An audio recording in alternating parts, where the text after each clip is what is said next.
I am so excited to conduct another interview of one of, I think, a new Black philanthropist to help our organization, R.I.C Market. So I'll let her introduce herself and then we'll jump into the interview. Certainly. Thank you for the opportunity to interview today. I'm Valaida Fullwood. I'm a founding member of the Philanthropic Collective, new generation of African-American philanthropists, of which Angie is a fellow member. And I'm happy to talk today about Black Philanthropy Month, which comes every August. Yes. So thank you. So our first question is, Merriam-Webster defines philanthropy as goodwill to fellow members of the human race, an act or gift done or made for humanitarian purposes, an organization distributing or supported by funds set aside for humanitarian purposes. After hearing this, how do you think Black philanthropy is similar or different from the definition I read? Yes, I think Black philanthropy fits within that definition. And at the same time, it's even broader.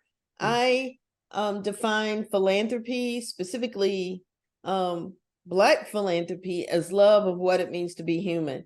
At its core, the word philanthropy means love. When you translate the Greek, it's love of humankind. And when you break it down further, love of what it means to be human is the broadest, most inclusive definition I can think of, and that's the one I choose to embrace. Okay, all right, thank you. My next question is, many people think of philanthropists as people who make large cash donations. Even now, Black-led, Black-benefiting U.S. organizations receive less than 2% of philanthropic dollars. How do you think Black philanthropy has helped fill this void?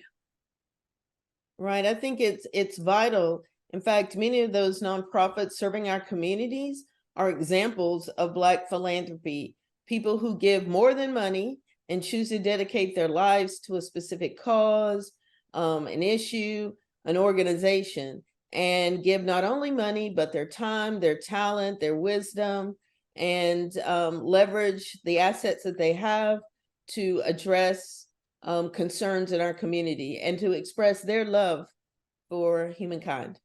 Okay, all right. The Greek root of philanthropy may literally be translated as loving people. Can you share an example of Black philanthropy that doesn't involve a cash donation? Yes, absolutely. There are examples of mutual aid and how folks come together and create circles, for lack of a better definition, in terms of offering what we do have, whether it's a ride to a doctor's appointment, a pat on the back, literally lifting someone up,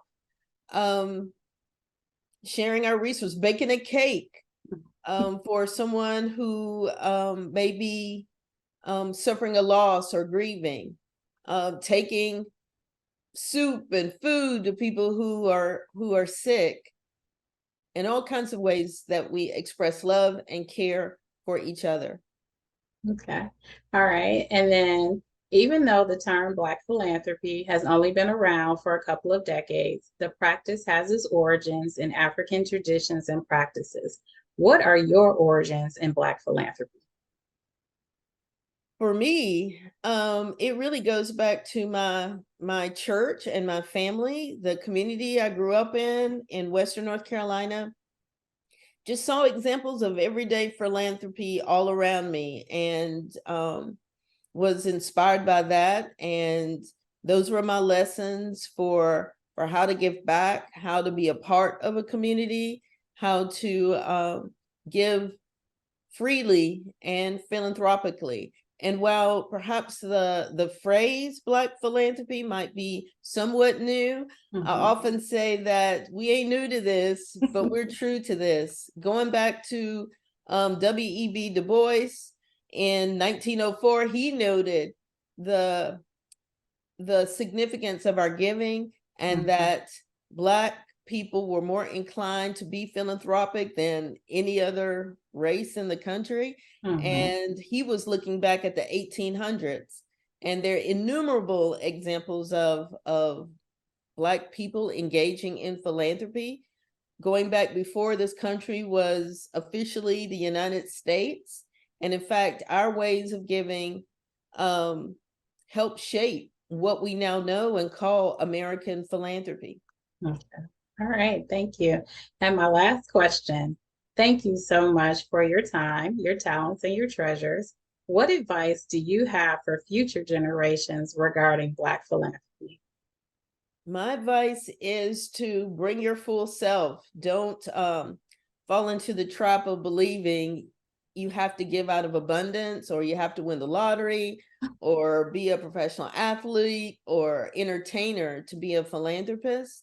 You can give, and I think of it as bringing your full self when you think of your mind, how you can research and be analytical and study issues.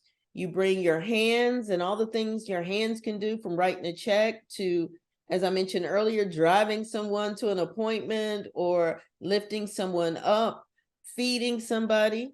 Mhm. You can be a philanthropist with, what moves you, what stirs you, what do you love, and be drawn that way. And then just bring your full self based on your own personal experience with philanthropy, being a recipient or observing some opportunity or experience you gained through someone providing that opportunity. Think about that and pay it forward, give back in bringing your mind, your hands, your heart, and your full self of who you are.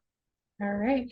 Well, thank you so much. Anything you want to say before we close out Just or want to add? thank you so much for your work, not only in support of um, the warriors in fighting the battle of cancer, but then also with R.I.C and addressing food deserts in the community. I'm inspired by your philanthropy. So Oh, thank you, thank Angie. you. Thank you so much. All right. Thank you. All right, bye-bye. And happy Black Philanthropy Month. Thanks.